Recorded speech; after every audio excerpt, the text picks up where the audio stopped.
So after Rome collapsed, who was the successor of the Roman Empire? I swear, this has to be one of the dumbest and yet simultaneously the most fun debate that one could possibly have when it comes to history. Because there are a lot of contenders and they're all just kind of stupid in their own way. Oh yeah, if you want to hear a debate about Wales being the actual heir to the Roman Empire, you should check out the new show that we're launching here.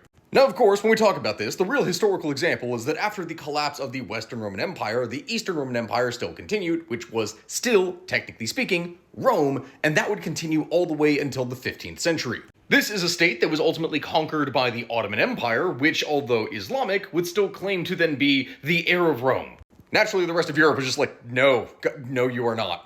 The other major entity which would claim the title would be the Holy Roman Empire, though their whole story is actually kind of weird. You see, in the eyes of the West, the title of Emperor of the Romans was something that was up for grabs because it was something that could only be passed through a male lineage. And at one point, the Byzantine Empire had an empress that was in charge of it, meaning technically speaking, she could not be the Emperor of Rome.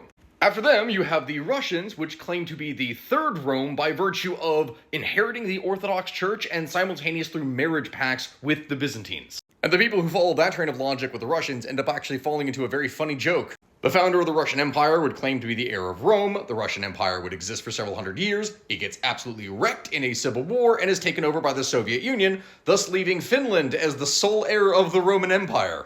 Because everything else was communist.